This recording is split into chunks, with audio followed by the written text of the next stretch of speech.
Alright, yung gabi sa tanan, Module 11 na kita, damo-damo kita lagson, so let's get it on.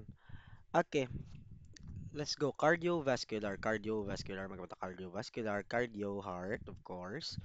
Cardiovascular, ginpanami lang na siya guys nga terms ang heart, amo lang ginaya. Okay, location of the heart wall, cardiac chambers, etc. blah blah blah. Okay. Health history, the nurse should learn how to assess cardiac symptoms and differentiate from non-cardiac involvement such as respy, gastro, musculoetiology. Okay, chest pain, guys. Ari ang common concerning symptoms. Siya ang CC or ang chief complaint. Amo ning usually ginareklamo sa mga patient yung may problema sa heart. Ara da si chest pain, ara da arrhythmias, dyspnea, cough, edema, nocturia, fatigue, cyanosis, or pallor. Okay, so chest pain, of course, ang usually ginareklamo, nila magsulod sila sa clinic, sakit si heart, sakit si tagipusoon, gapinot ang dughan mo na chest pain, okay, is one of the most serious and important symptoms often signals coronary heart disease, palpitations, naga-palpitate, sobra naka, ba na bla mga batyagan yun ng mga palpitations, ay wala ko. Palpitations usually, di ba, sa mga magkape, so ini kung abnormal na, kung balaan yung mga wala man lang like gabalik-balik si palpitations, reklamo si patient, palapit siya.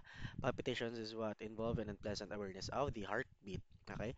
When describing palpitations, patient use terms such as skipping, racing, fluttering, pounding, or stopping of the heart. Okay, palpitate, gadasig, nagapound. Shortness of breath is a common patient concern and may represent dyspnea, orthopnea, or paroxysmal nocturnal dyspnea. Cough, ubo, of course, can result from fluid leaking into the lungs. Edema refers to accumulation of excessive fluid in the extravascular interstitial space. Edema, naghabok lang. Nocturia, magamit ang nocturne, gabi, urea, ihi sa gabi, urination at night. It is dependent edema that is mobilized at night and returned to the kidneys for excretion during the night when the patient is reclining. Reclining, di ba, nagahigda. So guys, kung nagahigda ang patient, muna, mas taas. Kung, for example, may problema sa heart, let's say, grabe mag-pump si heart sang blood, so damo man sang fluid nga nagagwa sa lawas naton. So, ang fluid nga na, kung magigda ka, nagabalance siya, blood, magigda ka. Kung gatindog, amo ni, kang fluid sa dalom, nagalibot sa tsakto. Pero kung magigda, guys, nagabalance, blood, naga-equal. So, mas nagadamo ang tubig, nagakadto siya sa kidney, then ihi mo siya kung gabi, kung diin nga nagahigda ka. That's why nocturia. Fatigue is overwhelming sustained sense of exhaustion, kapoy lang. Cyanosis, blue, okay, pallor indicates poor oxygenation of the blood body. Naga-color blue kay kulang sang oxygen. Okay? Sa pagpump mo na sang heart, okay? Best friend nyo guys, best friend nyo naman si old cart. Okay? Old cart. Ganito. Blah, blah, blah, chest pain. Okay. Past history, family history, physical examination, preparation of of the patient. Mag-prepare kita sa patient, mag-check sa cardiovascular guys, sa preparation of patient is essential to obtain accurate findings during the cardiovascular. The patient should be comfortable, of course, kaya nga, kung hindi siya comfortable guys, mabatsyag si blood pressure. Ara, ginambal yan naman liwat. Anxiety may elevate the blood pressure or change the heart rate or rhythm. So, dapat balaan ang patient kung ano obrahon ni nurse. That's why confident dapat si nurse nga, ay ma'am, amo niya to obrahon, muni muna, kalma lang kamo, wala sang muna, wala sang invasive procedures. Kaya nga, ma-check ka malang, ma-assess ka malang. Okay? Review the examination procedure with the patient before putting the examination gown. Okay? Explain mo siya before mo sa pasok sang gown. Kaya nga, ma-prom na kamo. Joke. Explain why visualization of the anterior chest is important for data gathering. Visualization of the inner chest anterior sa tubang chest na importante nga ipakita or makibot na karon sa patient nga ginaubuksan mo yung gown niya, okay? So dapat i-explain mo siya nga importante, ma'am, sir, nga makita ang chest. Mag-check kita sa ang cardio, okay? Have examination gown opening in the front, nga bako na enables the nurse to open the gown as necessary during the examination. Hindi mo man pagbuksan kibangod nga gwapa ang pasyente, okay guys, hindi na pagpalagpati lang. Assist the patient on the examination table, if necessary, and immediately drape with a sheet. Perform the examination from the patient's right side. Blood pressure, heart rate. As you begin the cardiovascular examination, review the blood pressure and heart rate recorded during the general. Okay. Heart rate, nakuha nyo na sa vital signs ang last nyo nga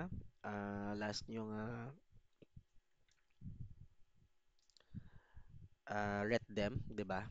Heart rate. So, if you need to repeat these examinations or if they have not already been done, take time to measure the blood pressure and heart rate using optimal technique. Okay? Ma blood pressure kita. Ay, wala ta ka blood pressure, no? Pwede kita ka blood pressure, dire. Mag-meet kita. Mag-rate them. Okay, examination of the great vessels of the neck, guys. Neck. Ang sa, ano lang na in short lang ang ugat, dire. Sa dalom sang sternocleidomastoid nyo, dire sa dalom di ang ugat lang. Okay, carotid, artery pulse, magamit ang carotid pulse din ang carotid, di ba, dire sa liog, okay? Provides valuable information about the cardiac function and is especially useful for detecting stenosis or insufficiency of the aortic valve. Okay, mag-check ka mo ni duha ka fingers dire, amplitude, contour, threads and bruits, brachial artery. Okay, examination of JVP. Anong JVP? Aring JVP. Ah, Ari. Ang ugat na blas liog, bla mo lang na mo pegdaon ng pasyente, kwaon ang tawag ni ruler. Pegdaon tapos si tansyaon kung pila ka cm man lang ang ugat nga. For example, may mga ugat nga dako-dako ginabla guys na sila gina. So JVP na amo na siyang gina-measure naton. Jugular venous pressure. Okay? Make sure the patient comfortable, raise the head slightly pillow, amo na. Okay. Focus on the right internal jugular vein. Right ha, right internal jugular vein, jugular vein. There. Next, examination of the heart. Examination of the heart. For much of the cardiac examination, the patient should be supine, mga bata supine, nagahigda, nagakaya, okay? With the upper body raised by elevating the head of the bed or table to about 30 degrees. So, hindi siya totally flat, duga, kaya, hindi magado, alsa lang siya gamay, 30 degrees. Balaan niya na.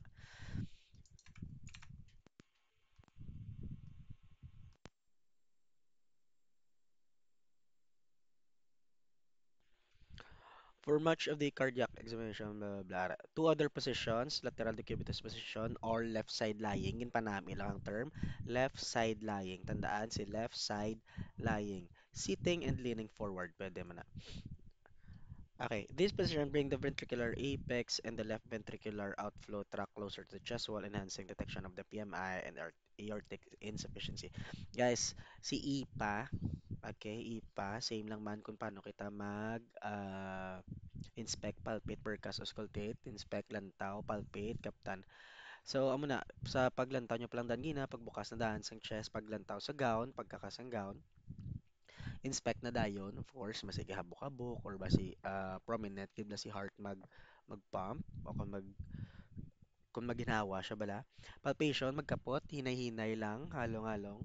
Begin with general palpation of the chest wall. First, palpate for heaves or lifts, or amo na gani, may gahabok or may lifts. Okay, using your finger pads. Sorry, finger pads. Okay. Hold them flat or obliquely on the body surface. Ventricular impulses may heave or lift your fingers. Check for thrills.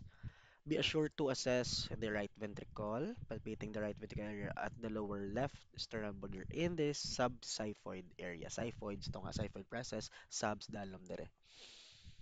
The apical impulse or point of maximum impulse, location, diameter, amplitude for detail, explanation, blah blah. Right ventricular area, pulmonic. Guys, ari manding ICS, yan ano yaman. So, isipan nyo lang. So, 1, 2, 3. Ari di. Right ventricular area, pulmonic area, left second ICS, intercostal space. Okay? Naara lang na da.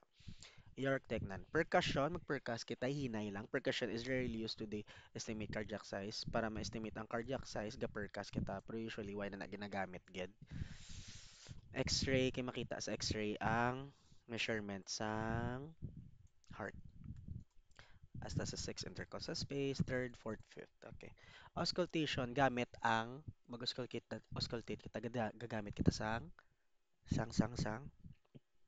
stat. Okay? Auscultation of the heart and murmurs is an important skill of physical examination that leads directly to several clinical diagnosis. Okay.